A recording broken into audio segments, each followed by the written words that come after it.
Stop. Dad, the handkerchief has poison, don't touch it. Maya's voice pierced through the grand wedding hall like a siren.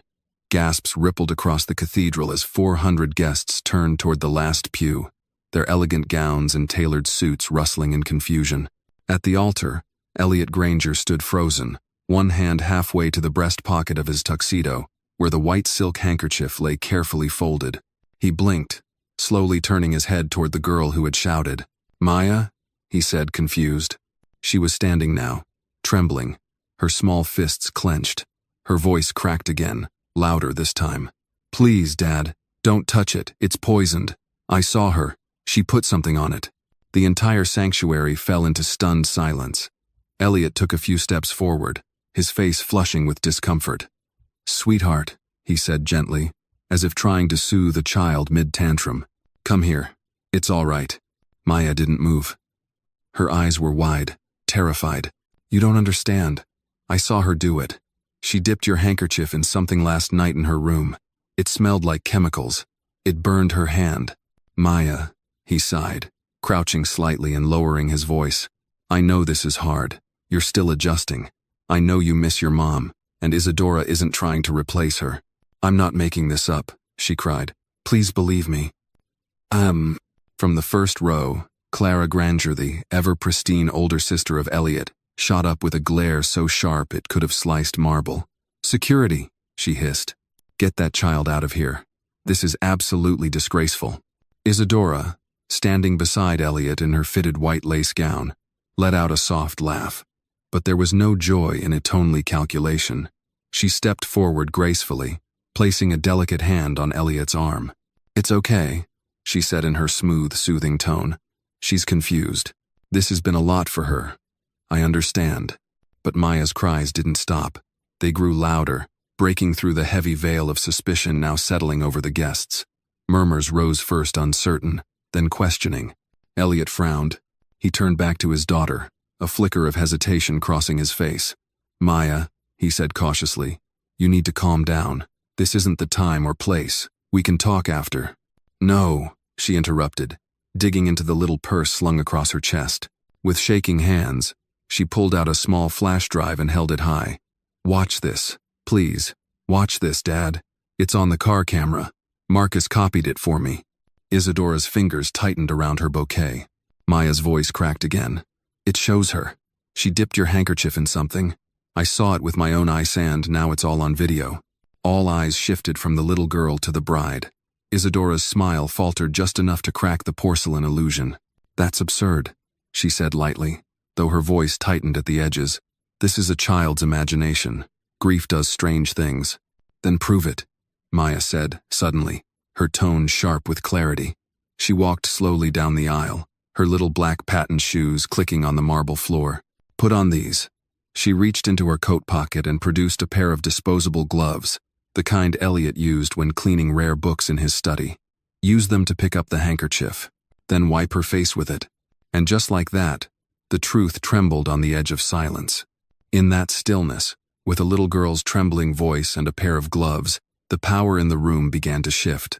If her courage touched your heart, leave a comment below, tell us where you're watching this video from, and let's see how far her voice can reach. And don't forget to subscribe for more inspiring stories like this, delivered to you every day. The room fell deadly quiet. Isadora went pale. "Go ahead," Maya whispered. "If it's safe, she won't mind."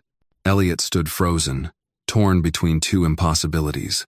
The room seemed to hold its breath. Isadora began, then stopped. Her arms remained limp at her sides. She didn't move. Her smile was gone. A beat passed, then another. Someone coughed in the audience. A guest whispered too loudly, "Why wouldn't she just prove it?" The spell cracked. Elliot's hand slowly reached for the handkerchief, not with fingers, but with the gloves Maya had just handed him. He pulled it free and held it up to the light. That was the moment everything began to unravel. And Maya stood there, breathing hard, eyes red, but unblinking. This was only the beginning. Elliot Granger held the handkerchief between his gloved fingers, staring at it as if it had become an alien object, something no longer stitched with memories, but pulsing with silent threat. The white silk no longer looked like a symbol of tradition. It looked like a trap. He turned his gaze slowly back to Isadora. "Is it true?" he asked, voice low but firm. Isadora blinked, then let out a soft, incredulous laugh. "Darling, you can't be serious. I'm asking you a question." She drew herself up, her veil trembling with the subtle movement. Her voice remained composed, but her smile had vanished. "Of course not. I would never. This is absurd, Elliot. She's just a child, she's clearly overwhelmed." But Elliot wasn't looking at her anymore. He was looking at Maya. She stood in the center aisle, fists still clenched at her sides, shoulders trembling. Her eyes, however, were steady. They held something that froze him more than any accusation ever could. Heartbreak. Not fear, not rage, not even defiance. Just that quiet, wounded look only a child could give when someone they love chooses to doubt them. He'd seen it before, in the eyes of his late wife, when he'd missed another dinner, in the eyes of his sister Clara, long before she turned brittle, and now, in Maya, a girl who had lost her mother, her home, and now maybe him. Isadora stepped closer, her voice smooth again, rehearsed. "Elliot, please, let's go to the vestry. We'll sort this out privately. This doesn't have to ruin our day." Maya spoke again, her voice breaking. "If you wipe her face with that cloth, you'll know. That's all I'm asking." Murmurs echoed louder now, sweeping through the pews like a rising tide. Elliot's longtime business partner, Paul Chandler, leaned forward from the second row. "You know, I've seen that kid grow up," he muttered to Clara. "She's sharp as a whip, not a drama queen." Clara rolled her eyes but said nothing. Her jaw was locked tight. Elliot hesitated. The cameras were rolling. Reporters were already whispering headlines into their smartwatches. His entire empire was built on control public perception, message clarity, narrative flow. But now, all that control sat on the tip of a white silk handkerchief. He turned toward the priest, who still stood motionless near the altar. "Can you give us a moment, Father?" The priest nodded silently, stepping aside as Elliot turned fully to Maya. "You said Marcus helped you?"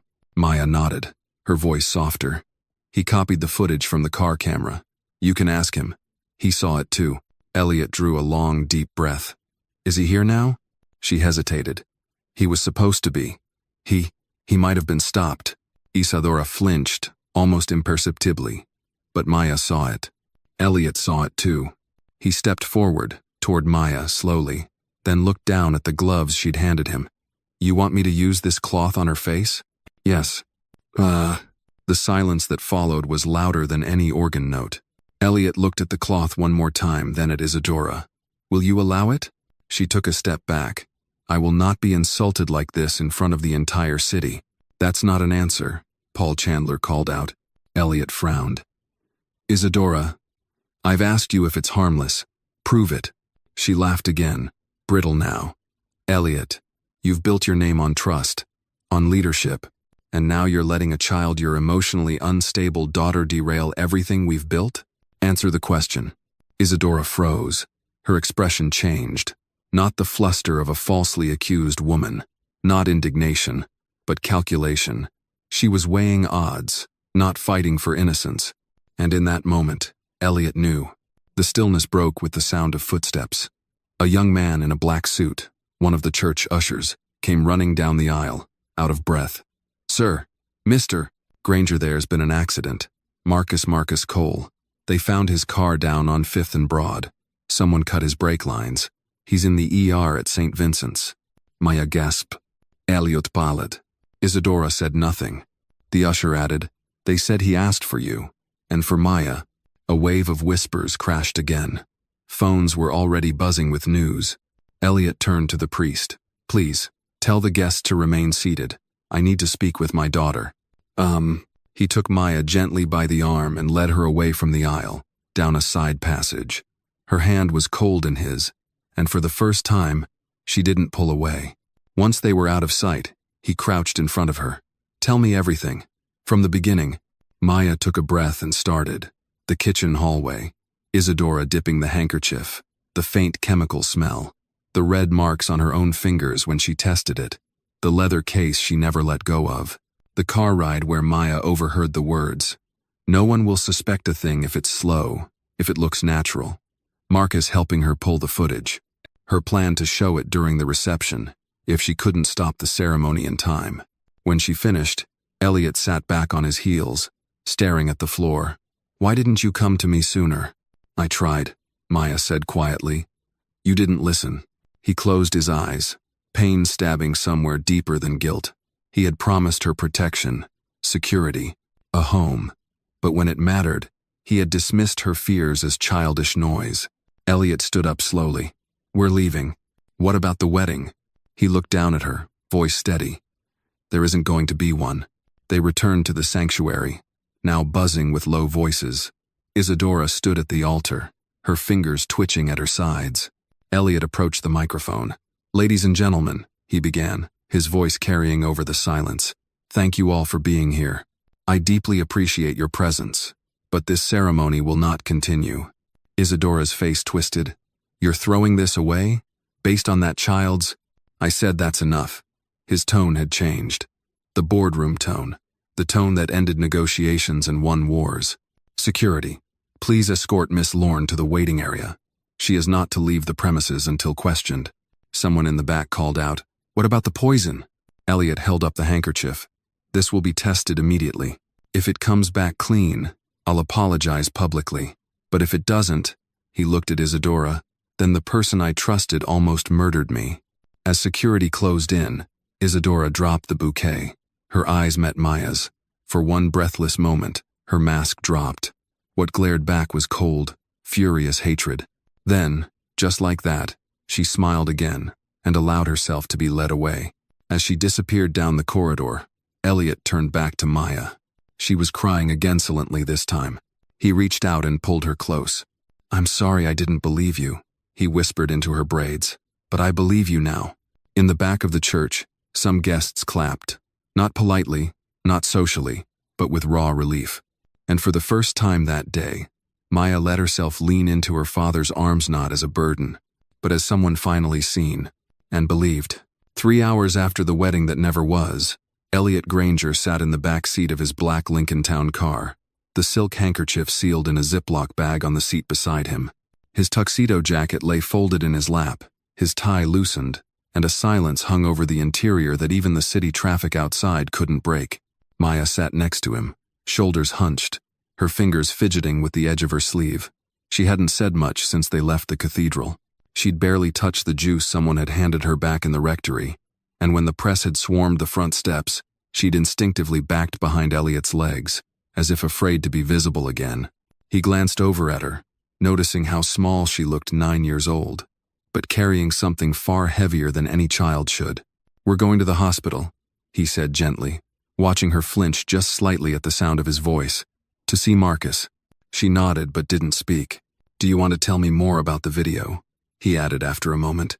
Maya hesitated, then dug into her little purse and pulled out the flash drive again. She held it out to him like it was sacred. "Marcus made 2 copies, she whispered. In case something happened to him." Elliot took it carefully. "And this has everything?" She nodded. "From the car cam. The day before the wedding. She didn't know it was recording. She was on the phone saying she couldn't wait anymore. That the timeline was perfect. That the handkerchief would make it look natural." A muscle in Elliot's jaw twitched. He stared straight ahead, lips pressed thin. "She said, by the time people figured it out, it'd be too late to trace," Maya added. "She said 800 million was worth waiting for." Elliot turned to her slowly, eyes narrowing. "She said that exact amount?" Maya nodded. His temples throbbed. That number wasn't public. The value of his media holdings, his private accounts, even the terms of his revised will only, a handful of people knew it. He'd updated the documents 2 weeks ago, to include Isadora as a beneficiary. He swallowed hard. "She knew." "She did," Maya whispered. They arrived at St. Vincent's through the side entrance, bypassing reporters camped by the ER. A security guard let them in quietly, and within minutes, they were standing outside Marcus's room. The old driver lay in the bed, a neck brace keeping his head straight, one arm in a sling, but his eyes lit up when he saw them. "Boss," Marcus said with a strained smile. "Kiddo." Maya rushed to his bedside, grabbing his free hand. "You're okay." "I'm in one piece," he said. Bit stitched, a little cracked, but I've been worse. Back in 72, Elliot stepped forward, cutting him off softly. Marcus, thank you. For everything. Marcus nodded slowly. You saw it? Not yet. Maya told me what's on it. Then you'll want to watch it soon, Marcus said. It's convincing. I believe her, Elliot said. I believe both of you now. Marcus's eyes softened. Took you long enough. That earned the faintest laugh from Maya. I need to be sure, Elliot said. Not just for my safety, but for her protection. If this goes to court, if that woman's working with anyone. She is, Marcus interrupted. I overheard one of her calls. She mentioned backup plans, plural. She wasn't acting alone. She was too calm, too prepared. This wasn't her first time. Elliot straightened. She ever name anyone? Not clearly. But I remember her saying, tell Dimitri it's on track. Dimitri? Elliot repeated. No last name? Number. But she used it like she expected him to know what it meant. Maya let out a soft gasp. I think I've heard that name. Both men turned to her. Twice, she said. Once when she was on the phone in the hallway. She said it really fast, like she didn't want anyone to hear. And once in the kitchen, she dropped her phone, and I picked it up. The last text had a name at the top, Dimitri, and then it disappeared. Elliot exhaled. This goes deeper than I thought. He pulled a USB reader from his briefcase and plugged the flash drive into his laptop, turning it toward Marcus's tray table. Maya and Marcus both leaned forward, watching the screen come to life. The car footage began crisp, clear, time-stamped. Isadora entered the vehicle in her usual elegance, settling into the back seat while on the phone. Her voice was cheery at first, but the moment she thought she was alone, it changed. It's in the lining, she said. Soaked into the fibers. He'll start sweating first, then the dizziness. It'll look like heat exhaustion. By the time they run any tests, I'll be arranging the funeral. Elliot froze. The footage continued. She reached into her designer purse and pulled out the embroidered handkerchief, laying it flat on her knee. Then from a small glass vial, she added a few more drops of a clear liquid to the center. She didn't even flinch this time, just dabbed at the edges with a tissue and folded it like a gift. Perfect, she whispered on the video. He'll die holding the thing his wife gave him. How poetic. Maya looked away. Marcus's hand tightened slightly. Elliot said nothing for a long moment. Then, finally, he closed the laptop. She would have done it, he muttered. She would have let me die at the altar. No, Maya whispered. She wouldn't have waited. Elliot raised an eyebrow. She had a backup plan. I think she was going to do something worse at the reception. When people were dancing, when no one would see. Elliot looked at her for a long time. You said she burned herself when she tested it? Yes. The skin on her fingers turned red. Do you still have that video? Maya hesitated, then shook her head. She deleted it. From her phone. I saw her right after I caught her testing it. I was too scared to stop her. You did enough, Marcus said firmly. You saw what grown adults missed. You saved his life. No, Maya whispered. I just didn't want to lose another dad. The words struck Elliot in the chest. He hadn't thought of himself that way. Not really. He was her guardian, her provider, her late mother's dying wish. But not her father. Until now. He moved closer, knelt beside her, and gently touched her hand. You didn't lose me, Maya. You saved me. And from now on, I will not just hear you. I will listen. Tears welled in her eyes. A knock interrupted them. A detective in a charcoal suit stepped into the doorway, flipping open a badge. Mr. Granger, I'm Detective Fields. I need to ask you and Miss Bennett a few questions. Elliot rose. We're ready. The detective nodded. First off, thank you for preserving that footage. Second, we just got word. Miss Isadora Lorne isn't who she claims. Her real name is Ilsa Volkov. Interpol's been looking for her for 5 years. Maya's eyes widened. She's been connected to 3 deaths in Europe, Fields continued. All men, all wealthy, all natural causes until now. This footage will crack the case wide open. Is she still in custody? Elliot asked. Yes, but she's lawyering up, and fast. She's not saying a word. She won't have to, Marcus muttered. Her eyes said plenty. Fields nodded. We're arranging protection detail for Maya. If this is part of a network, there could be risk. Elliot didn't hesitate. I want armed security at the house. No exceptions. We'll handle it.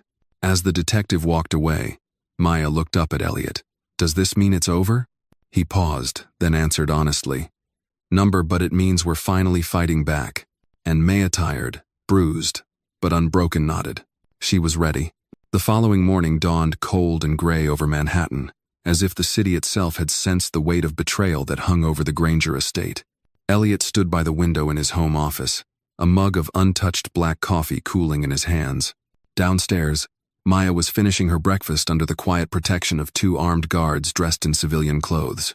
One sat near the foyer, pretending to read a newspaper. The other monitored a live security feed from the guest bedroom Elliot had hastily converted into a command center. He hadn't slept.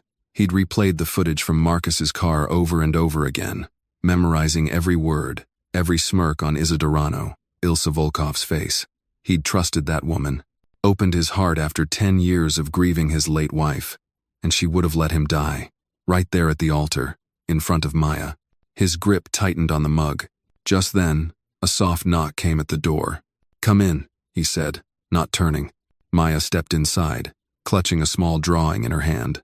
"I made this," she said quietly.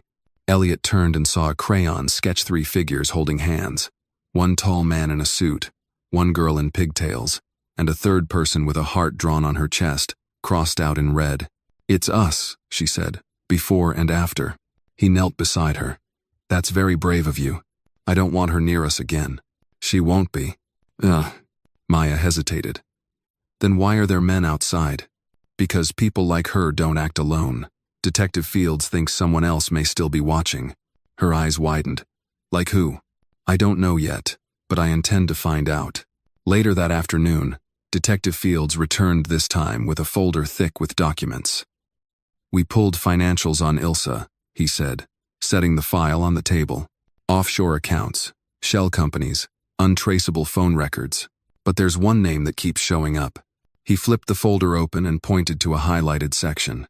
Dmitry Vasilov. Russian, American. Ties to several consulting firms, which is code for laundering operations. We've had eyes on him for years, but nothing stuck. Elliot leaned over the file. "And what's his connection to Ilsa?" "Unclear. But we have evidence they were in Prague together 3 years ago under aliases, and your name showed up in one of his recent calls, encrypted, but flagged." "So I'm a target," Elliot said flatly. "Likely," Fields replied. "But not just you. Maya, too." Elliot's stomach nodded. "Why her?" "She's a witness. And Dmitry doesn't leave loose ends." Fields laid down a new photo. It was grainy, taken from a street cam in Brooklyn. A tall man in a leather coat, short gray beard, sunglasses despite the cloudy sky. "Taken yesterday," he said, "outside Maya's school." Elliot's blood ran cold. He didn't approach anyone, Fields said, but he waited there for 10 minutes, then left. "We're still tracking the plates on the black Mercedes he got into." "I want Maya pulled from school immediately," Elliot said. "Private tutoring, round, the clock guards." Fields nodded. "We've already spoken with the Board of Education. They're authorizing emergency homeschool clearance." Downstairs, Maya sat quietly with Marcus.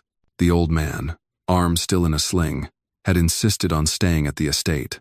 "I don't like this," she whispered. "Me neither," Marcus replied. "But you're safe here, and you're not alone. I heard them say that man came to my school." Marcus looked at her, eyes firm but kind. "He didn't get to you. That's what matters. But what if he tries again? Then he'll learn a hard lesson about underestimating the little girl who stopped a murder plot."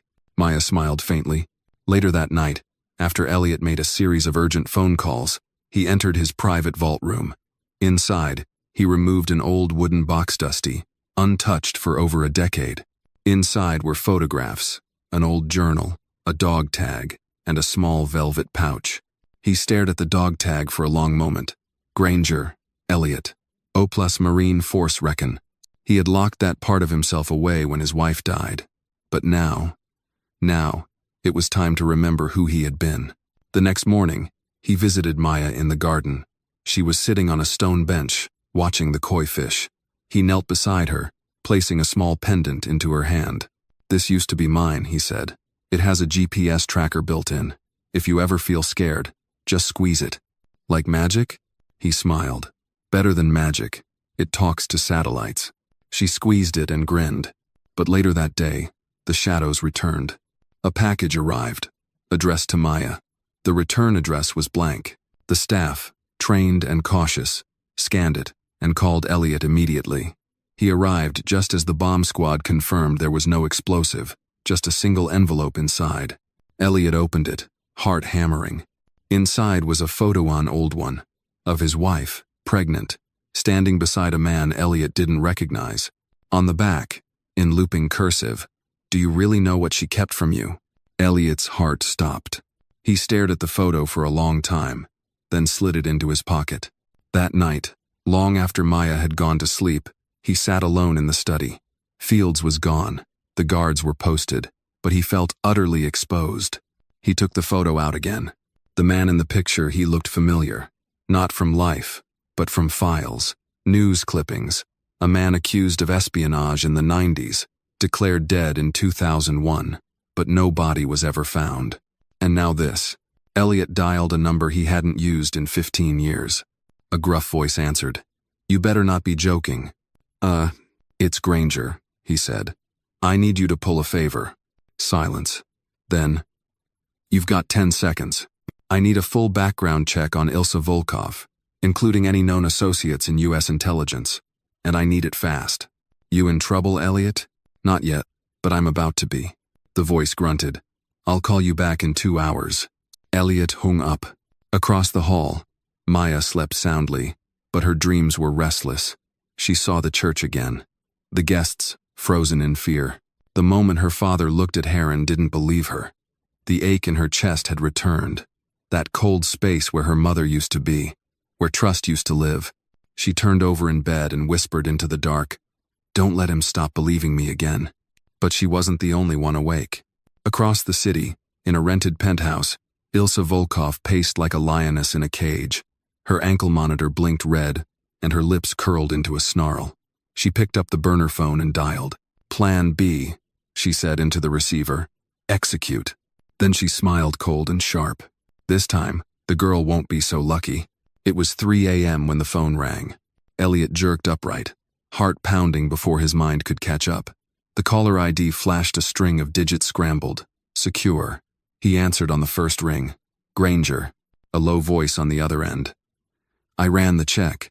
Elliot got to his feet, moving to the window, staring out at the city lights that shimmered like a sea of lies. "Ilsa Volkov," the voice said, "isn't just a con artist. She's a recruiter." "For what?" "For Project Hades. Black Ops program dismantled in 2009 officially. But you and I both know what dismantled means." Elliot's jaw tightened. "She lured foreign assets, seduced them, blackmailed them, married them, always with a longer game. You were just next on the list." "And Dmitri?" "He runs the cleanup." There was a pause. "One more thing. I traced that photo you got. The pregnant woman in it. That wasn't your wife." Elliot's blood froze. It was Ilsa, from 15 years ago, pregnant with Dmitri's child. "That girl you thought was your daughter Mayashi's not biologically yours." Elliot stumbled back as if struck. The phone nearly slipped from his grip. "You okay?" the voice asked. He didn't answer. "I'll send the full report encrypted, but you need to decide. Fast. If she's not your daughter, you may be her only protector left." The line went dead. At sunrise, Elliot sat at the dining table, his untouched coffee steaming in front of him. Maya skipped into the room in her fuzzy slippers, hugging her sketchpad to her chest. "I drew us again," she said, eyes bright. He looked up slowly. His heart broke in half. She looked so much like the girl in that old photo. "Maya," he said gently, "do you remember anything from before you came to live here?" She blinked. "Just a lady with yellow hair. She used to give me chocolate coins. But that's it." Elliot nodded slowly. He reached across the table, took her small hand in his. "You know I love you, right? That won't ever change." Her smile widened. "I love you too, Daddy." But inside, his world was breaking apart. By late morning, the house was under tighter surveillance. Agent Fields returned with new intel and concern darkening his usually steady face. We've been monitoring known Veselov assets. One of them used a burner phone to access a pediatric medical file. Maya's file. Elliot's gaze turned to steel. How much did they access? Everything. Birth history, DNA records, adoption documents. They're trying to figure out what you know. And what I don't? Fields hesitated. I'd advise you prepare for the worst. If this is about control, about legacy, then Ilsa's not done. They may not want Maya back. They may want her gone. Elliot stood abruptly. Then we go on a fence. How? He walked to his desk, opened a hidden compartment, and pulled out a key. We take Maya to where this all started. The drive to Vermont was long, winding through forests painted gold and crimson with early autumn. Maya fell asleep in the back seat, her arms curled around a stuffed bear. Elliot watched her in the rearview mirror, haunted by the memory of that photo, the news that kept unraveling everything he believed. Fields rode shotgun, flipping through files. There's a clinic in Barre, he said, supposedly shut down after a malpractice scandal. But it was also a front for Project Hades. Rumor has it Ilsa gave birth there. And if we find records? Elliot asked. Then we confirm lineage. More importantly, we find out what they want from Maya. They arrived at the clinic by noon. The building was boarded up.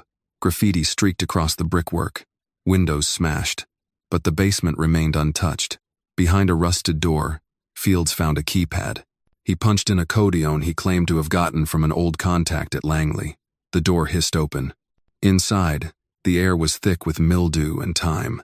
Old hospital beds lined the walls. Metal drawers half open, charts scattered. Elliot moved toward a locked cabinet and forced it open. Inside were files, neatly stacked, alphabetized. Fields scanned the folders. Volkov. He pulled one. Here. He handed it to Elliot. Inside were ultrasound scans, blood work, hospital wristbands, and one photo Ilsa, holding a newborn. The baby had a tiny birthmark on her left wrist. Elliot's breath caught. He knew that mark. Maya had it too. So it's true, he whispered. Fields looked grim. Which means they'll come. Not for you, but for her. That night, back in New York, Ilsa sat in a luxury suite with Dmitry Vasilov seated across from her. She wore a silky black dress, but her eyes were cold steel. They took her out of the city, she said, to Vermont. And Dmitry poured vodka into 2 glasses. Then we follow. She knows too much, Ilsa added. And he's remembering who he used to be. Dmitry raised a glass. Let him. It won't matter. The girls are leverage, and Elliot Granger is still a man with something to lose. He took a sip. She didn't. Instead, she stood and stared out the window, down at the glowing city. This ends at the gala, she said. What gala? She turned back, smiling. Elliot's annual foundation event, his precious tribute to his late wife. He'd never cancel it. Dimitri's Grinweiden it. And if he does show up, Ilsa said, we finish what we started before the girl screams again. Meanwhile, in Vermont, Maya stood in the woods just outside the clinic, staring up at the stars. Elliot approached her, draping a warm coat over her shoulders. Cold? A little, she said. They stood in silence for a long time. Do you miss her? Maya asked suddenly. Who? My mom. My real mom. Elliot looked at her, then knelt. I don't know her, but I miss your laugh when it's not here. I miss your questions when you're quiet. I miss you when you're not near me. And that's what a dad does, Maya. Her eyes brimmed with tears. Even if I'm not really yours? He touched her cheek. You're mine in every way that counts. She burst into tears, collapsing into his arms. He held her for a long, long time under the stars. But just beyond the tree line, the red beam of a sniper scope swept silently across the darkness, settling for a split second on the back of Elliot's head. Then it vanished. The hunter had seen enough, and the game had only just begun. The lights of the Manhattan skyline sparkled like a lie dressed in diamonds. Inside the Granger Foundation's ballroom, the chandeliers dripped elegance, illuminating rows of powerful men and women in black tie finery. They moved with poise and polished smiles, unaware of the storm tightening its grip around them. Elliot stood near the grand entrance, dressed in a classic tuxedo, his posture composed but coiled. His eyes scanned the room, noting faces, watching for shadows. Maya wasn't there. She was miles away under heavy security, tucked safely in a cabin upstate with Agent Fields and a pair of trusted operatives. At least, that's what he hoped. Tonight was bait. He greeted donors and shook hands with dignitaries, all while his thoughts burned. If Ilsa and Dmitri were going to make a move, this would be it. The place was riddled with cameras, bodyguards, and silent alarms. But Elliot knew monsters like them didn't walk through doors. They slipped through cracks. "Sir," a voice murmured from behind him. One of his personal security guards stepped close, whispering, "The woman you asked us to track, she just entered through the rear garden. Alone." Elliot turned slowly. "Ilsa?" The man nodded. Dressed like a guest, carrying a small handbag. No weapon detected. "No weapon doesn't mean no danger," Elliot said. "Keep eyes on her. No engagement unless I signal." As he moved toward the rear of the ballroom, his heartbeat slowed instead of speeding up. It always did before the fire.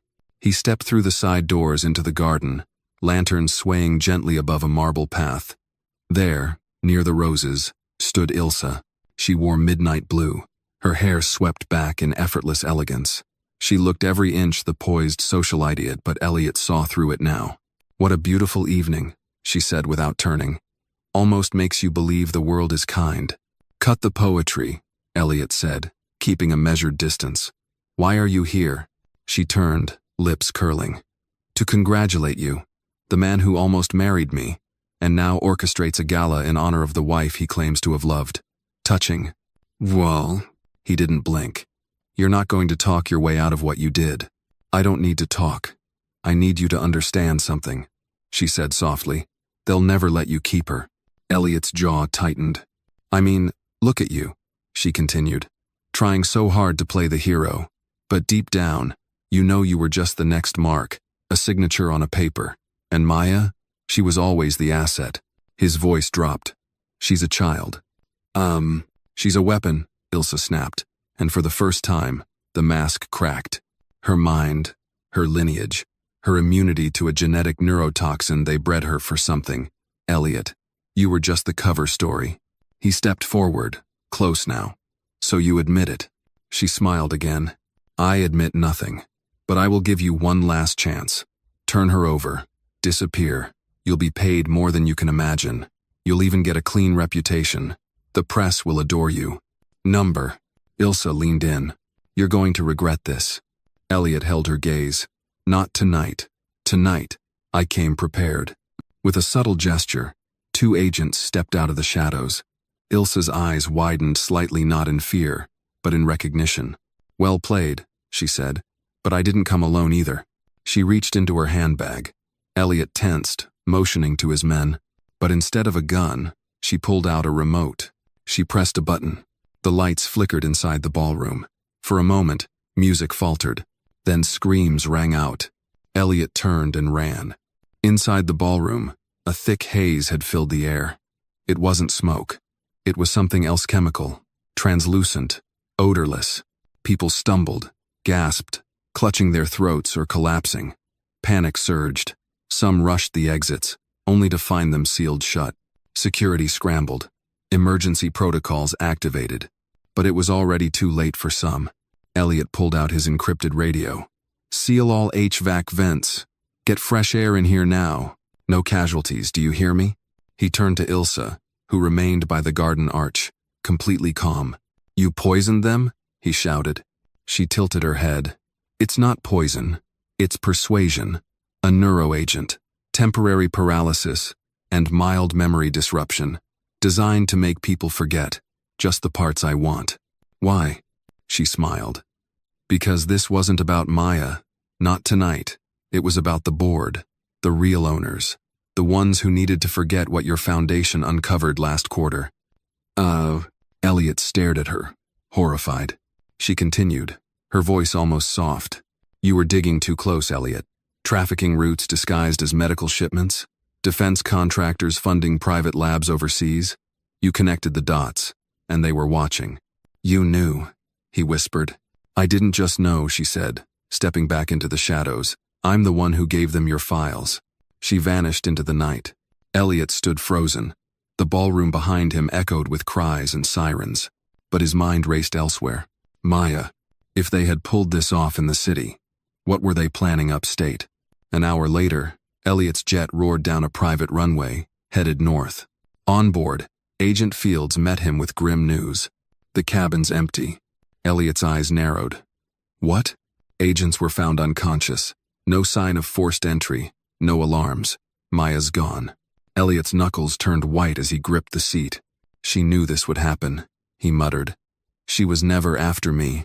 She wanted Maya back. Fields leaned forward. Then we get her back. Elliot nodded once, cold fire in his eyes. And we burn everything in our way. Deep in the Vermont woods, Maya awoke inside a black SUV. Her hands were tied. A masked man sat beside her, silent, arms folded. The vehicle bounced along a dirt road, heading somewhere remote. Across from her sat Ilsa. Maya's lip quivered, but she didn't speak. Ilsa reached into her purse and pulled out a small necklace. It was Maya's own she'd lost 2 years ago in the park. I kept it, Ilsa said. You were always mine, you know. Maya glared at her. You lied to me. I protected you. You tried to poison Daddy. Ilsa paused. No, sweet girl, I tried to save him from himself. Maya turned away, tears burning in her eyes. He's not perfect, but he's kind, and he listens. Ilsa's face darkened. That's weakness. No, Maya said, raising her chin. That's what makes him strong. Ilsa stared at her, eyes unreadable. You've changed, she whispered. You're not the little shadow I raised. Maya said nothing. Ilsa leaned back. We'll see how long that spirit lasts where we're going.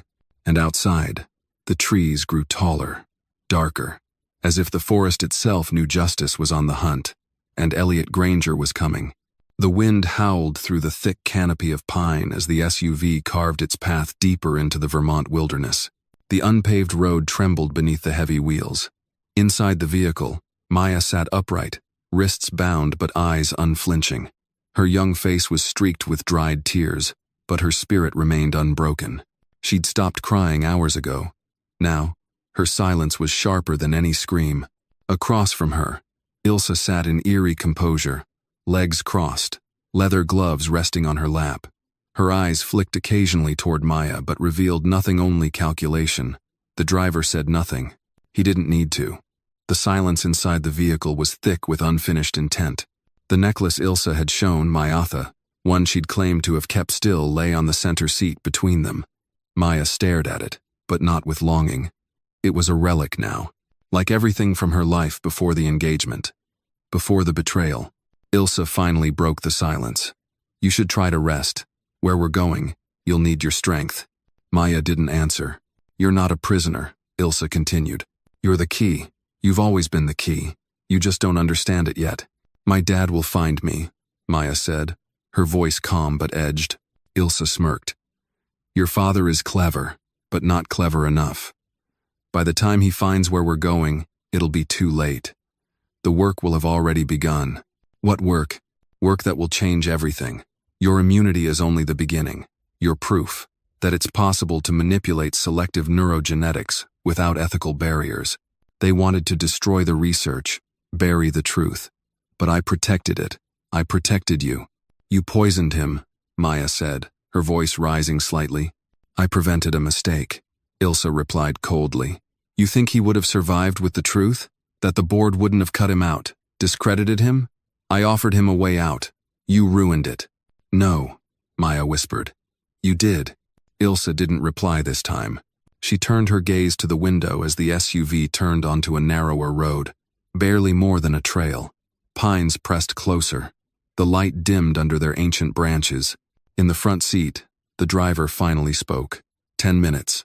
200 miles south, Elliot stood in the operations hub of a temporary command post, erected on the edge of a lake house resort. His face was stone, his voice a blade. Where's the satellite feed? He asked. Agent Fields, bleary-eyed but focused, tapped into the touchscreen. We have a drone. Thermal tracking. Put a vehicle leaving the secondary cabin at 2:43 a.m. It took a northern Ruteno public roads.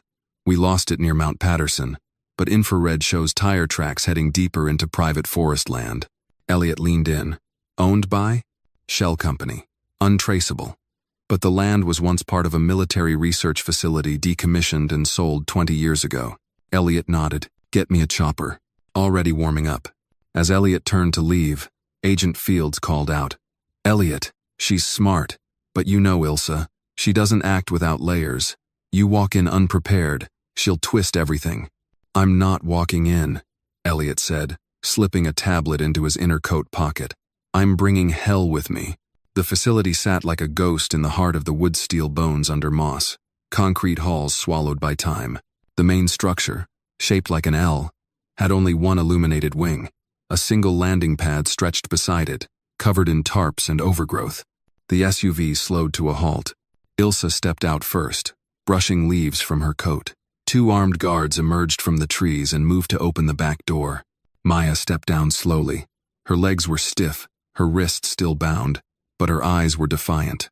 They were led into the main corridor walls covered in rust-stained medical tiles, overhead lights flickering. The deeper they went, the more modern the interior became. Old bones, new tech. Maya's stomach churned. They entered a clean room. The air was frigid, purified. Monitors lined the walls. A woman in a lab coat greeted them. This is Dr. Laurent, Ilsa said. She's been waiting to meet you. Dr. Laurent bent down to Maya's eye level. Her tone was oddly kind. You're very brave, Maya. What we're about to do, it'll help a lot of people. You're special, the kind of special that saves lives. Maya didn't blink. I'm not here to save anyone for you. Ilsa laughed. Oh, Maya, still clinging to your father's fantasies. Don't worry. This won't hurt. Much. Dr. Laurent turned to the monitor. A file labeled Maya, sequence protocol appeared. Below it, a string of genome maps, reaction indexes, and dosage tables. Ilsa looked at Maya. We're going to take a small blood sample. That's all. Maya's eyes scanned the room. Her fingers curled and uncurled. Get on the chair, the guard barked. But before Maya moved, the building shuddered. A low tremor rolled through the walls. A thump, then another. Then a siren screamed to life. Unauthorized aircraft landing, a voice shouted from the overhead speakers. Ilsa spun toward the hallway. No, she hissed. Dr. Laurent's eyes widened. They found us? A crash. The sound of boots. Gunfire echoed through the corridor. Maya stared at the door as it burst open. Elliot stepped through, flanked by two armed agents. His tuxedo was torn, dirt on his cuffs, fury in his eyes. Step away from her, he growled. Ilsa reached for something in her coat. Elliot raised his hand. Don't. She paused. You came alone? She sneered. No, he said. I brought every whisper you ever tried to bury. He tossed the tablet onto the floor. It blinked to life-projecting files, evidence, security footage, and one voice recording. Ilsa Vaughn, the 7th of June. If the girl screams, don't stop. We need the sample. Her father's opinion is irrelevant now. The lab fell silent. Dr. Laurent stepped back. Elliot's men stormed in, securing the guards. Ilsa was disarmed and restrained. Maya ran to Elliot. He dropped to his knees and held her tightly. I knew you'd come, she whispered. I'll always come, he said. Hours later, the facility was under federal lockdown. Ilsa was in custody. Dr. Laurent had agreed to testify in exchange for immunity. The files Elliot recovered were enough to launch a congressional investigation. But more than that, Maya was safe. Back at the lake house, wrapped in a wool blanket beside a crackling fireplace, she looked up at Elliot. Will they come again? She asked. He didn't lie. Maybe, but next time, we won't be alone. She nodded. I don't want to be special anymore. I just want to be normal. Elliot touched her cheek. You're not normal, Maya. You're better. Because even when you were scared, you told the truth. You saved me. You saved everyone in that ballroom. She looked down. But I couldn't save Mom. He paused, then said gently, your mother would have been proud. And wherever she is, she's watching you grow into something strong. Maya nodded slowly, and for the first time since the wedding that never was, she let herself rest. Outside, the snow had started to fall. Quiet, pure, the kind of snow that muffled the past and made room for something new. Justice, at last, had found its way through the trees. The following morning, The first light of dawn crept in through the cabin's wooden blinds. Maya lay curled on the couch, a thick knitted blanket wrapped around her small frame. Her breathing was steady, but not deep. She wasn't asleep. Not fully. There was a particular kind of wakefulness that came after terror, a state where the mind refused to rest even when the body begged for it. Elliot stood in the kitchen, watching the coffee percolate. His tuxedo from the aborted wedding was long gone, replaced with a simple flannel shirt and worn jeans. But his posture remained sharp, controlled.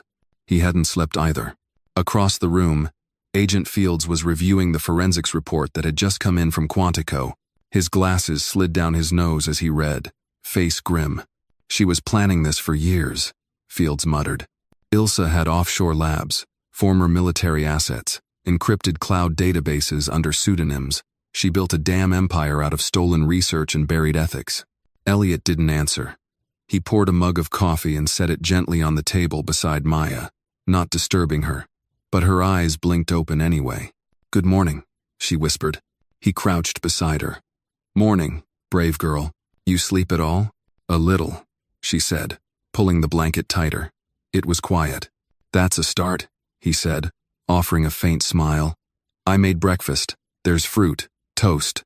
No science experiments, I promise." She let out a tired chuckle. "Are we safe here?" "For now," Elliot replied. "But there's more we need to talk about. When you're ready." Maya sat up slowly, brushing hair from her face. Her eyes had dark circles, but they were focused. "I want to know everything." Elliot nodded. He turned to Fields. "Let's begin." An hour later, the living room had transformed into a war room. Papers, photos, and maps were spread across the floor and coffee table. Maya sat between them, listening intently. Elliot pointed to a document showing a chart titled Genetic Phase Transfer Subject M. "Maya, you remember when your mom used to take you to that pediatric research clinic in Chicago?" Elliot asked gently. Maya nodded. "She said it was just to check my immune system." It wasn't a lie," Elliot said. "But it wasn't the full truth either. Your mom was working with a private team back then, one that focused on inherited immunity and gene anomalies. They discovered your DNA had a rare pattern, something no one had seen before. Something Ilsa wanted," Maya whispered. Elliot continued. "She used your mother's trust. And later, she used me. I didn't know. Not then. I believed she loved me, that she wanted to help you. But when your mother died, Ilsa made sure the research was never published. She buried it, claimed you were unstable, too fragile to go through more trials. But what she really wanted was control." Agent Fields added, "With your blood, Ilsa believed she could create immunity-based treatments that governments would kill for. Imagine a world where soldiers never got sick, where viruses had no effect. If you control that, you control the future." Maya stared at the photos of the old lab. The wires, the cold steel, the silent machines humming in the dark. But why poison him at the wedding? Why now? "Because," Elliot said, "she knew I was getting too close, that I'd found files she thought I deleted years ago. She wanted to silence me before I made them public. The wedding was just a front. It was always her exit plan." Maya's hand clenched the edge of the blanket. "And she would have let me die, too." Elliot swallowed. "She didn't see you as a child anymore. Only data." There was a long silence. Then Maya asked, "So what do we do now?" Fields and Elliot exchanged a look. Then Elliot said, "We go public." By evening, the sun dipped low over Lake Champlain. The makeshift cabin felt smaller now, as tension built again like a storm waiting offshore. Elliot sat in front of a microphone, his voice steady but raw, recording the message that would shake corridors far beyond the woods. "To the American people," he began, "I am Elliot Vance. For years, I believed in a vision of medicine that could change the world, but in the wrong hands, that vision became a weapon. I was deceived and nearly destroyed, but my daughter saved me, and now, I owe Heron all of you the truth." He laid out the evidence, the gene manipulation trials, the unregistered experiments, the attempted murder, the files Ilsa had hidden. Meanwhile, Maya helped Agent Fields upload the data packet to a secured press portal. She watched the progress bar climb toward 100%. "You're not scared?" Fields asked her. Maya nodded. "I am, but scared people still have to do the right thing." The audio broadcast went live on every major outlet just after 7 p.m. Within hours, the story dominated headlines. Billionaire exposes genetic exploitation scandal, read one. Girl who stopped the wedding uncovers medical crime ring, said another. But amidst the media storm, Maya received something unexpected. A letter. It was handwritten, folded neatly inside a plain white envelope. She opened it on the porch beneath the stars, the porch light flickering softly. Elliot watched from inside but didn't intrude. The letter was from Ilsa. It read, Maya, you think you've won. But the truth is more complicated than what you believe. I didn't want to hurt you. I wanted to preserve the legacy your mother and I started. One day, when the world understands what we tried to do, they'll thank us. Until then, you'll always wonder, what if you had let me finish what I started? You carry more than you know. Maya folded the letter without flinching. She still thinks she's right. Elliot joined her on the porch. She always did. Maya looked up. Do you think she was ever really in love with you? Elliot sighed. I think she was in love with what I represented. A shortcut to legitimacy, a way to stay close to the asset. Meh, Maya said quietly. You, he said, touching her hand. But I'm done letting people define you that way. From now on, you're not the subject of anyone's experiment. You're just Maya. She smiled faintly. Just Maya sounds kind of amazing. The next day, Elliot and Maya walked along the lakeshore as mist lifted from the water. Ducks glided past. A dog barked somewhere in the distance. Everything felt possible again. You know this doesn't end here, Elliot said. There'll be hearings, investigations, maybe even people who want to challenge what we exposed. I know, Maya said, but this time, I won't be scared to speak. He looked at her, truly looked. Not as a protector, not as a broken man, but as a father. One who had almost lost everything and had somehow gained more. She tried to erase your mother's work, Elliot said. But you carried it forward, with your heart. She gave me that, Maya said. Mom always said the truth never needs to scream. It just waits. They paused. The wind picked up. Then Maya added, but sometimes, it needs to yell really loud in a wedding hall. Elliot laughed. It wasn't over. They knew that. But the shadows had lifted, at least for now. And as father and daughter stood side by side, watching the sunrise shimmer across the lake, it wasn't fear that filled their hearts anymore. It was fire, and faith, and the promise that no secret would stay buried forever. It began with a click barely audible, yet ominous in the quiet hallway of the hotel suite. Maya looked up from her notebook as Elliot hung up a call with the Department of Justice. His face was unreadable, but his eyes carried the weight of what he had just heard. They're launching a formal inquiry, he said. The Attorney General wants to fast-track a federal investigation. Ilsa's going to be indicted. Maya let out a long, slow breath. Finally, but Elliot didn't respond right away. He crossed the room and turned on the television. The screen flickered to a breaking news alert.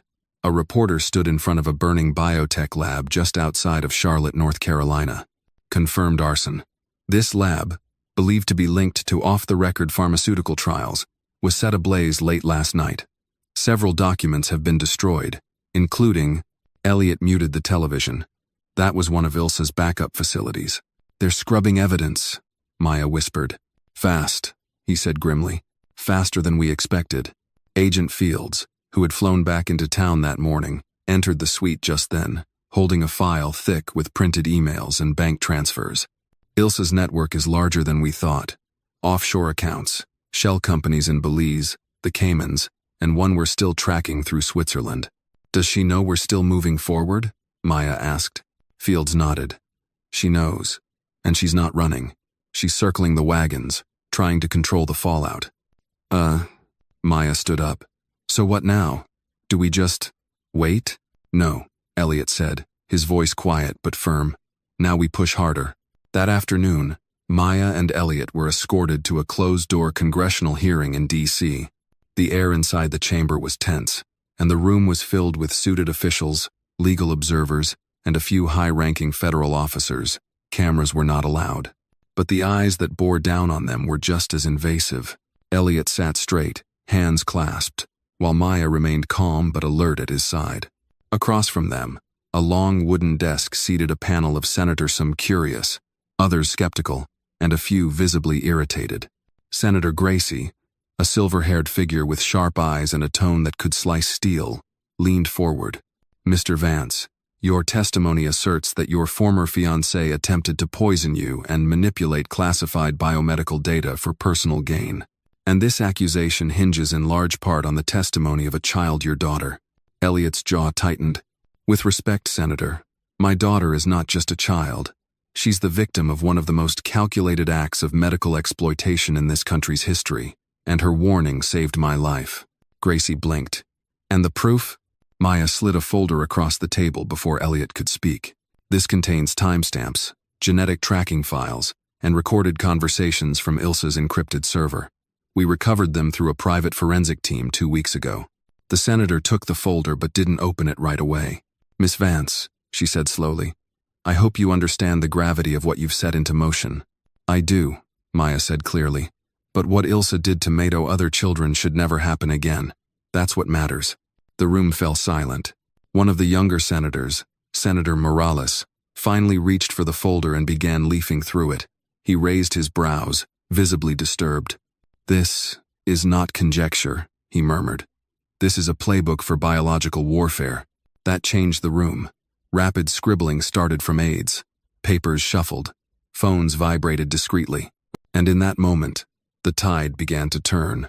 Later that night, back in the hotel, Maya sat by the window with a cup of cocoa, staring at the Capitol building glowing in the distance. The city felt heavy, like it carried the weight of 1,000 untold truths. Elliot stepped in from the adjoining room. "You were amazing today," he said. She didn't smile. "I didn't feel amazing. I felt small, like I was screaming into a cave." He sat beside her. "But you were heard." Maya finally looked at him. "Do you ever feel like we're too late? That maybe some people already got hurt because we didn't stop this sooner?" Elliot reached for her hand. "Yes, I feel that every day. But if we carry that guilt forever, we'll never be able to do anything right. We do what we can now, and we make it count." Just then, a knock on the hotel door interrupted the quiet. Elliot answered, expecting Fields, but instead, a young woman stood there. African-American, early 30s, dressed in a crisp military uniform. Her name tag read, Lieutenant Carmen Holloway. "Mr. Vance, I'm with the Army's Ethics Review Board," she said, her tone respectful. "I've been instructed to personally thank you, and your daughter." Maya stepped forward, confused. "Lieutenant," Holloway continued, "my sister was one of Ilsa's early test subjects.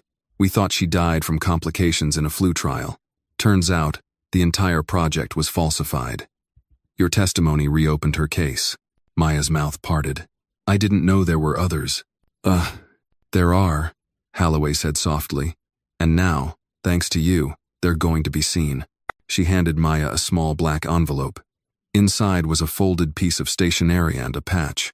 The patch was a golden olive branch, encircling the words, "Valor through truth." "Honor badge," Holloway said. "Unofficial, but earned." Maya held it in her palm. For the first time since that horrible day at the wedding, tears welled in her eyes. Not from fear but from recognition. But just as one door opened, another threatened to slam shut. The next morning, Elliot's phone buzzed with a coded message. "She's moving. Zurich. The account's draining." Ilsa was escaping. Fields met them in the lobby 20 minutes later. "Private jet filed under a shell corporation just took off from Geneva. She's gone off radar, but our contacts in Interpol are watching. She's not slipping away forever, but she's still ahead of us," Elliot muttered. "Always one step." Maybe not anymore," Maya said suddenly. She reached into her backpack and pulled out a flash drive. "I didn't tell you everything I found," she said quietly. "There's one last folder, hidden inside the video file. Mom used to hide her journal entries the same way, embedding data in static frames." Elliot took the drive, surprised. Fields plugged it into his laptop and ran a deep decrypt. After several minutes, a file popped up with a blinking red icon. Valkyrie 9 Transfer Protocols. Fields leaned in. "Oh my God, this isn't just about gene trials. It's a trade list. They were planning to sell this to defense contractors." Maya stared at the screen. That's why she didn't run. She was waiting for the deal to close. Elliot's voice dropped. We have to stop it. Now. Fields nodded, already dialing. I'll alert Homeland. We need to move fast. This goes above national crime. It's a matter of security. And just like that, the narrative shifted again. From the tragedy of one girl's blood to a silent war between truth and power. As Maya stood beside her father, watching as the world turned toward chaos again, she whispered, "Dad, this doesn't end, does it?" He looked down at her, his eyes fierce but kind. "Number, but neither do we." And in the distance, the sky began to darken, not with fear, but with purpose. Because this time, they weren't alone. The truth had started to echo, and its voice was getting louder. It was nearly midnight when the plane touched down at Andrews Air Force Base. The sky above washed in a heavy blue-black, the kind that seemed to press down on everything beneath it. Maya sat quietly beside her father in the back of the unmarked SUV as it sped through the empty highway, escorted front and rear by government vehicles. The flash drive she had given them, the one with the Valkyrie 9 files, was no longer just evidence. It was a detonator. Ilsa's plan wasn't just about controlling biomedical data or manipulating her way into marriage and wealth.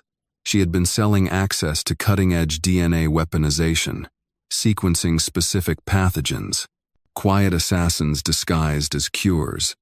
And now, someone out there was trying to buy it, and someone else was trying to stop it. "Where are we going?" Maya asked finally, her voice soft in the dark. Elliot leaned forward to speak with the agent driving. "The safe house outside Arlington. The federal task force will coordinate from there until the international team locks the buyer's location." Maya looked out the window. "Do you think it'll work?" Elliot didn't answer right away. He reached out and took her hand. "We're going to try." The safe house was not what Maya expected. It looked like an old farmhouse, tucked behind pine trees, with peeling shutters and a porch swing that creaked in the wind. Inside, however, it was a fortress: armored doors, surveillance screens, encrypted radios humming softly in the background. Maya was shown to a small upstairs room with a quilted bedspread and a window overlooking the woods. There, for the first time in days, she fell asleep. But her dreams were uneasy. She dreamt of her mother, standing beneath a rain-streaked glass dome, holding out a handkerchief. "Don't let them take it," she said, her voice echoing. "Don't let them silence what's already speaking." When Maya woke, her palms were sweating. The sun hadn't risen yet. Downstairs, Elliot and Agent Fields were already up, faces drawn tight with fatigue. Coffee steamed on the table beside an open laptop showing live drone feeds over Zurich. A red dot blinked over a private hangar. "They've got the plane," Fields said. "Ilsa's buyer was set to meet her there tonight, but she hasn't shown. She's playing the clock," Elliot muttered, "waiting for us to blink." Fields tapped a key and brought up a second feed. "That's where we pull the plug." He turned the screen toward Maya. A building appeared, cold and industrial, with a sprawl of shipping containers and armed guards outside. "That's the delivery site, her fallback option. We intercepted chatter this morning. She's planning to move the data physically, no more online transfers." Maya narrowed her eyes. "So if we stop the truck, we stop everything." By noon, the team had mobilized. 2 black vans, 3 plain sedans, and an aerial drone tracked the route from the warehouse. Inside one of the vans, Maya sat beside a young analyst named Roy. He was fresh-faced, maybe 25, but his fingers danced over the tablet like a concert pianist. 2 minutes to intercept," he said. "The convoy just passed Route 56. Elliot was in the lead car with Fields and a tactical team. Through her earpiece, Maya could hear the calm, clipped orders being issued. "Approach on my signal. Box formation. Disable the lead engine. We want them alive." The moment came fast. On the narrow country road just past a bend, the convoy emerged 3 box trucks and a black SUV. Fields gave the signal. In an instant, the vans surged forward. Tires screeched. Smoke bloomed from the back wheels of the SUV as it tried to swerve away, but Elliot's car was already there, cutting it off. The tactical team surrounded the trucks. Armed agents stormed the cabs, pulled the drivers out. Within 90 seconds, it was over. Roy whistled low. That was smooth, but Maya wasn't smiling. She knew this wasn't the end, and she was right. Inside the last truck, locked in a titanium case, was not only a backup of Valkyrie 9 but also blood samples. Dozens of them, carefully labeled, catalogued, and chilled. Fields examined them with a cold stare. This is insurance. If the data was destroyed, the samples were her real currency. You can't patent life, but you can steal it. Maya couldn't stop staring at the vials. One of them had her name. She reached out, her fingers trembling, and held it up to the light. Hair blood, hair history, hair body, turned into a product. She didn't cry. Not yet. Instead, she looked at Fields and asked, "Can we destroy them?" "We have to log them first," he said. "Chain of evidence. But after that, yes. Maya nodded. Then do it." That night, Ilse resurfaced. Not in Zurich, not in hiding. On television, a pre-recorded video played across several networks simultaneously. She looked immaculate, perfect hair, cool voice, wearing a white blazer and that same smug, untouched expression that haunted Maya's memory. "America," she said. "I know there are rumors about my work, accusations, falsehoods, betrayals. Let me be clear, I have always pursued the betterment of humanity. Some will call it ambition. I call it obligation, but there are those who fear progress, who fear women like me, strong, unrelenting, disruptive." Elliot threw the remote across the room, cracking the wall. Maya didn't flinch. Ilse continued, her voice colder now. "If I am pursuitive, I am prosecuted, know this. The knowledge I hold does not die with me. Others hold it now. And what you fear will become what you depend on. That is the future." The screen went black. For a moment, no one spoke. Then Maya stood. She walked to the window, staring out at the stillness of the dark field beyond the safe house. "She's not just running," Maya said. "She's warning us. She thinks we'll be forced to come back to her someday." Elliot stepped behind her. "Then we make sure that day never comes." "How?" she whispered. He looked at her reflection in the glass. "We make the truth louder than her threats." The next morning, Maya asked to go somewhere. They drove out to a quiet chapel near her old school, where her mother's ashes had been scattered 5 years earlier. A simple memorial stone sat under a willow tree, barely visible from the road. Maya knelt down and placed a small note there. Folded paper, a child's handwriting still scribbled beneath the newer script. She whispered something that only the wind heard. Elliot waited at a respectful distance, hands in his pockets, eyes cast down. After a while, Maya walked back and stood beside him. "I'm ready." "For what?" "To tell my story, all of it." He looked at her. "Are you sure?" She nodded. She used silence like a weapon. "I won't." 3 days later, Maya sat under studio lights, a microphone clipped to her collar, across from a radio host known for her unflinching interviews. The walls were lined with acoustic foam, but the words they spoke would travel far beyond them. "And your name?" the host asked gently. "Maya Vance," she replied, her voice steady. "And why are you here?" Maya took a breath. And then, slowly, she began. "I was 6 when I was first given something I didn't understand. A vitamin, they said. A special one. I was 8 when I stopped feeling my hands in the morning. 9 when I started asking questions." Her voice, quiet but firm, echoed through the airwaves. And across the country, people listened. In church parking lots, in kitchen radios, in long-haul trucks. The story had begun with a whisper in a wedding hall. Now, it was a roar. And Mayathe, a little girl who once cried out for someone to believe her, had become the voice that would not be silenced. Not anymore. The following week brought no calm. Maya's voice, broadcast to millions, had ignited a firestorm. Talk shows dissected her words. News panels argued over the ethics. Anonymous sources came forward with more Stories Lab technicians, former patients, even quiet voices from inside Valkyrie's outer rings. The name Ilse Hart had become synonymous with betrayal. But for Maya, none of that felt like victory, because Ilse was still out there. Elliot watched the media frenzy unfold with a guarded distance. He had learned long ago that public outrage burned fast and died faster. What they needed wasn't just noise. They needed action, accountability, a lasting reckoning. That morning, as sunlight poured across the Georgetown safe house, Elliot walked into the kitchen with a phone pressed to his ear. "She's resurfaced," he said grimly. Maya looked up from her notebook. "Where?" "Greece. Offshore. A research vessel registered to one of her shell companies. Satellite picked up a woman matching her profile boarding a helicopter last night. Maya stood. Then why are we still here? Because the government can't move fast enough. Not without creating international tension. Elliot paused. But we can. Maya's eyes narrowed. You mean, privately? Elliot nodded. I've already reached out to an old friend in naval intelligence. He owes me. 3 days later, they were airborne again, this time on a quiet private jet headed toward the Ionian Sea. With them were Fields, Roy, and a quiet, broad-shouldered man named Torres, a former SEAL who now operated quietly in civilian shadow work. The flight was silent, the kind of silence that pulsed with intent. Maya sat beside the window, fingers curled in her lap.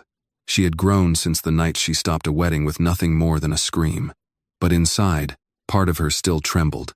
Ilsa's world was no longer abstract. It wasn't science fiction. It was real, cruel, and hidden behind polished smiles and clean labs. And Maya was walking directly into its heart. When they landed in Kefalonia, the air smelled of salt and olives. A black jeep met them at the airstrip, driven by a local operative Torres trusted. They didn't speak much. As the sun dipped below the horizon, they reached the coast.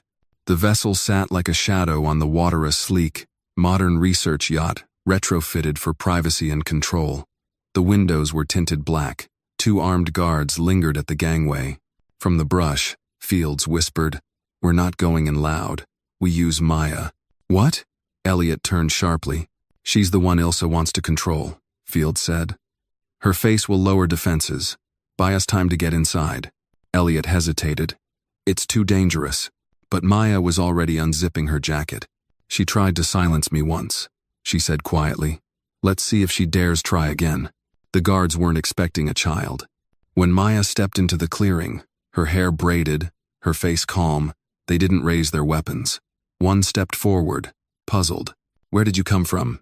"I'm here for Dr. Hart," Maya said evenly. "She knows who I am." The man hesitated. Then he radioed something in Greek. Moments later, a voice crackled back. He nodded once and motioned Maya forward. Elliot clenched his fists from the shadows, but he didn't move. She was inside now, and the clock was ticking. The corridor smelled of antiseptic and engine oil. Maya followed the first guard through a narrow metal hallway.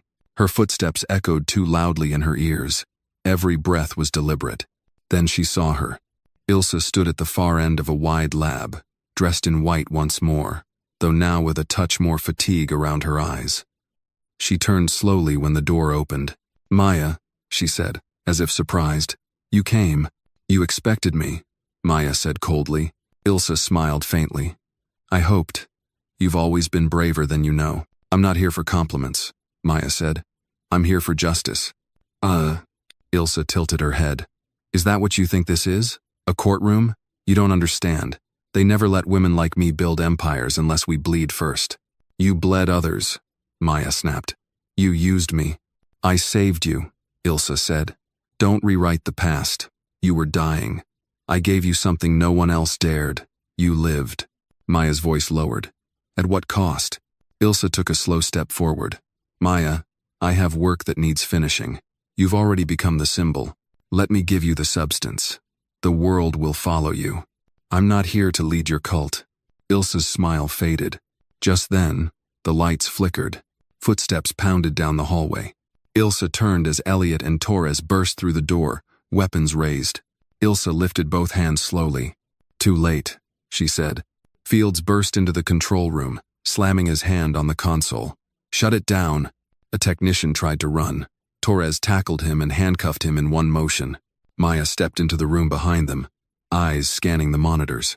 The yacht had begun transmitting a final data package to an offshore server and archive of the Valkyrie research, including names, locations, and experimental notes. The kind of leak that would unleash chaos if sold to the wrong hands. "It's uploading to a private server in Iceland," Roy said, scanning the codes. "We've got 90 seconds. "Kill the power," Elliot ordered. Roy hesitated. "That'll wipe everything." Maya stepped forward. "Do it." The cabin went black. The engine died.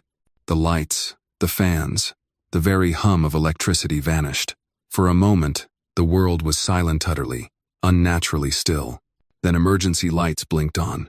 Ilsa stood in the center of the lab, hands still raised, no longer smiling. "You'll regret this," she said. Elliot approached her, cuffs in hand. "You already do." She didn't resist. That night, as they sailed the yacht back to port under escort, Maya sat on the top deck alone. She looked out over the waves, the stars above sharp and unblinking. Elliot joined her, handing her a blanket. "You did it," he said. "No," she replied. "We did." He sat beside her. "Ilsa's going to prison, and her research will be buried. But not forgotten," Maya said. "We can't forget. That's how it starts again." Elliot nodded slowly. "Then what do we do?" She looked at him, her eyes unwavering. "We build something better." 2 months later, Maya stood in front of a congressional committee. She was 15 now, composed, strong. "I stand here not because I want revenge," she said clearly, "but because I want truth to matter again. I want people to listen when a child says something is wrong. I want science to serve people, not power." The room fell silent. Then the chairman spoke, voice gravelly. "Miss Vance, what would you like this committee to do?" Maya took a breath. "Create a registry, protect experimental data, fund medical ethics panels, but most of all listen." She stepped back, and the room erupted in applause. Later that week, Maya returned to the quiet chapel beneath the willow tree. She stood alone this time, the wind brushing her cheek, a note in her hand. She knelt and placed it beside the stone again. This time, the handwriting was stronger. "Mom, I did it." "Ah," and the wind carried her whisper far beyond the trees. The echoes of Maya's words before Congress still rang in Elliot's mind as he stood outside the courthouse, watching the crowd gathering behind metal barricades. Reporters jostled for space, their breath visible in the cool morning air. Headlines had already declared the upcoming trial of Ilsa Hart as the medical ethics case of the decade. Inside the holding van parked discreetly to the side, Ilsa sat poised, her hands cuffed in front of her, chin lifted as if she were about to walk into a symposium rather than a federal courtroom. Even stripped of her designer wardrobe, and adorned only in a plain gray suit, there was still something chillingly composed about her, like a queen awaiting trial by fire. Elliot turned away before the marshals led her inside. He didn't want to give her the satisfaction of another look. Maya sat quietly in the witness room, her legs swinging slightly off the edge of the chair. She was dressed in navy blue, her curls tied back, and her eyes scanning the statement she had written, rewritten, and then rewritten again. Outside the frosted glass door, footsteps passed back and forth, but in her mind, it was silent. Only her mother's voice echoed. "You speak when it matters, baby.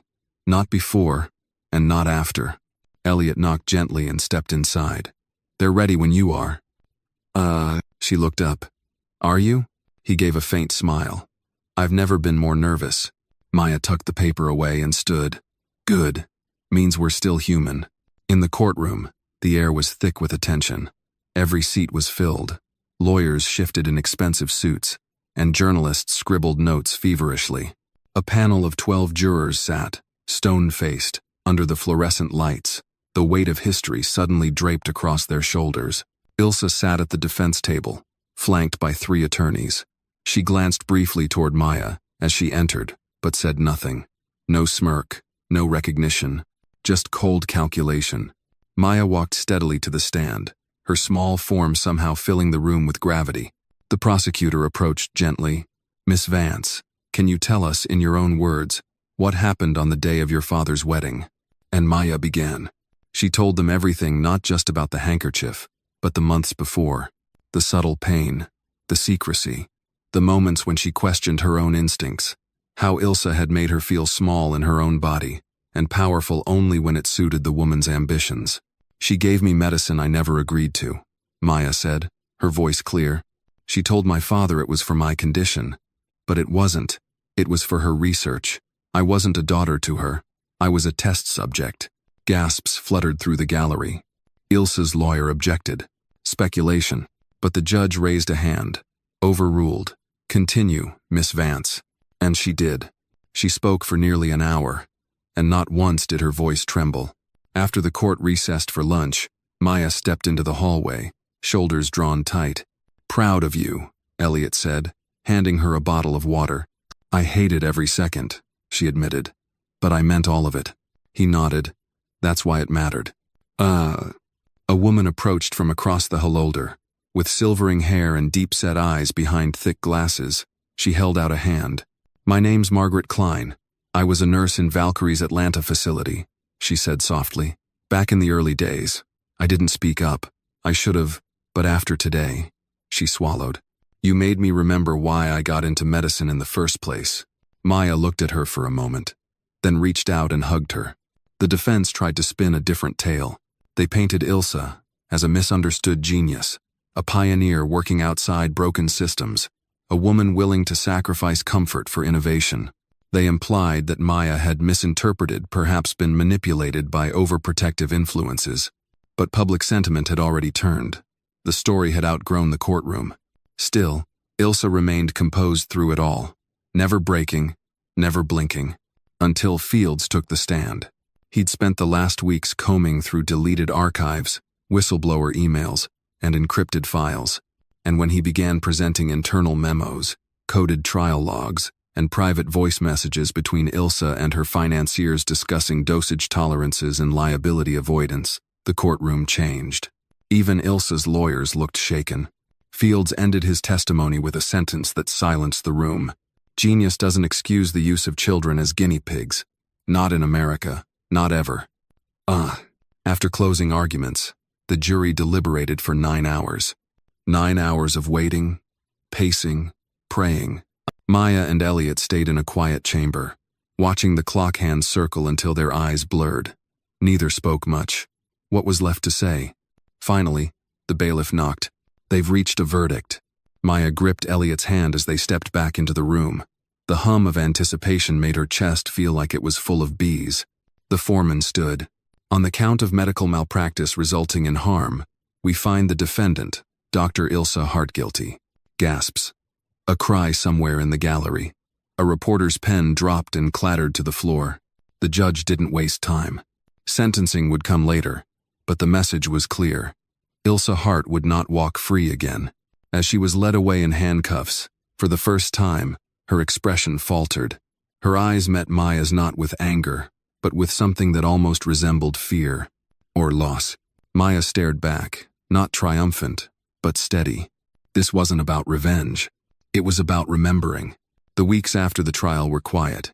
Too quiet. Elliot tried to fill the silence with small projects, with repairs around the house, with long walks. But every time he passed Maya's room, he paused. She wasn't the same girl he'd met. She couldn't be. One evening, she came to him holding an envelope. "What's this?" he asked. "My application," she said. "To what?" She smiled faintly. "The National Youth Bioethics Forum. They meet in D.C. every year. I want to help write guidelines for medical trials involving minors." He opened the envelope and scanned the form. "You'll be the youngest person there." "Probably." He looked up. "They won't know what hit them." She leaned against him. "I just want to make sure no other kid ever has to scream to be believed." Later that night, Maya stood alone at the mirror in her room. Her braids were undone, falling like soft threads around her face. She reached into her drawer and pulled out her mother's scarf, the same one Ilsa had once complimented coldly.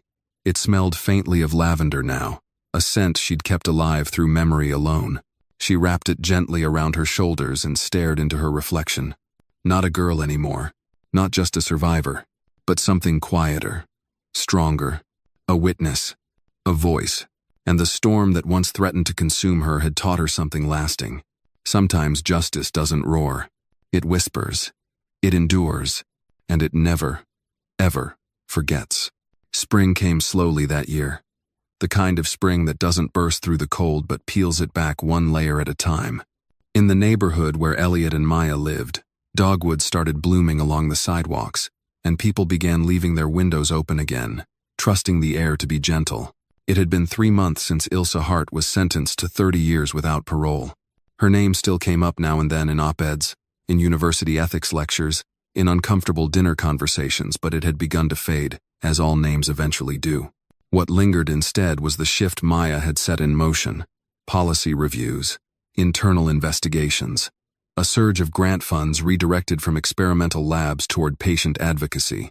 But Maya didn't talk much about that. She spent her days between school and the piano, between phone calls with her mentor from the ethics forum and her weekend volunteering shifts at the community health center.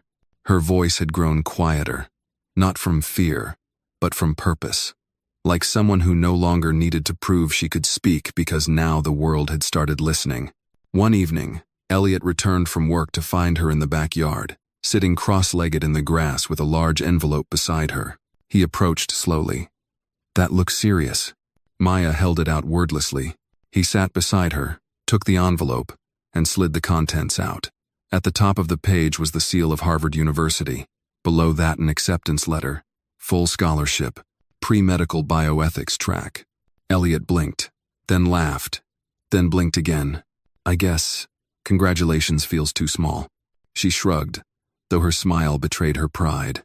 "They said they read my forum essay and the congressional testimony, said it's the kind of voice they want to shape the future." He looked at her, eyes softening. "You already are." They sat there for a while, just breathing. The smell of cut grass, the faint trill of a mockingbird nearby, the early stars beginning to show. "You scared me that day," Elliot said after a pause. "At the wedding, when you yelled like that, my first thought was this poor kid just doesn't want her dad to move on." Maya nodded. "I don't blame you. I should have known better." You did eventually," she said. "You believed me when it mattered." They shared a long look. No apologies left. No explanations needed. Just the quiet bond between a man and a girl who had both learned the cost of silence and the strength of choosing otherwise. The night before Maya's graduation, they gathered in the small living room where Elliot had first offered her a cup of cocoa and an open heart. Close friends, neighbors, even a few folks from the ethics forum zoomed in to toast her success. Someone brought lemon bars. Someone else brought a framed photo of Maya in front of the courthouse. She stood near the window, clutching her graduation cap, staring at it like it was something foreign. "You okay?" a familiar voice asked. It was Fields. He had flown in from D.C. just for the day, in his usual corduroy jacket and scuffed leather shoes. "I don't know if I'm ready," Maya confessed. "For Harvard. For all of it." He leaned against the windowsill. "No one's ever ready, Maya. Not really. We just step forward and pretend until it's true." She let out a shaky laugh. "That's comforting." He grinned. "Good. Now, are you going to tell me about the speech you're giving tomorrow?" Maya rolled her eyes. "It's not a big deal. It is to us." She hesitated. "It's about memory. About what we carry." He raised an eyebrow. "And how it can either crush you or guide you." Fields nodded slowly. "Then you've already said more than most people ever will." The ceremony was held outdoors, under a canopy of elms. Families filled the folding chairs, clapping for names called, tears rolling down cheeks as tassels turned. When Maya was called to the stage, the crowd rose before she even spoke. She took the podium, the sunlight warming her shoulders. "My name is Maya Vance," she began, "and I am here not because I planned every step right, but because someone believed me at the moment it mattered most." A hush fell over the lawn. 2 years ago, I was just a girl holding a piece of evidence in her hand, praying someone would look at it. I wasn't brave. I was terrified. But I've learned something since then. Justice isn't always loud. Sometimes, it shows up quietly in a hand on your shoulder, in a voice that says, "I believe you," in a door that opens when others would rather slam it shut. She paused. "And sometimes, justice is a little black girl in a blue dress who refuses to sit down." The applause came slowly at first, and then it built like rain gathering before a storm. But this time, it was not a storm of fear. It was thunder for hope. Afterward, she walked off stage and found Elliot waiting. He didn't say anything at first, just wrapped her in the tightest, longest hug he'd ever given.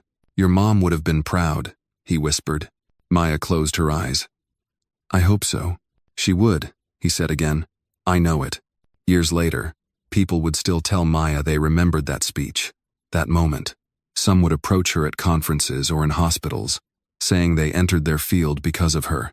She would smile, shake hands, thank them. But she never stopped remembering where it all began, not with a courtroom, not with a handkerchief, not even with a scream, but with the quiet choice to speak, to risk being doubted, to stand when standing meant everything. And when she would walk the halls of the hospital, she'd later help lead now with her name etched on a placard outside the pediatric ethics department. She carried in her pocket not a stethoscope or ID card, but a folded photo of her, Elliot, arms around each other on that graduation day. On the back, in her handwriting, "For the man who taught me what it means to be believed, and for the silence we broke together. Because justice may sleep, but it always wakes. And when it does, it remembers who stayed awake for it."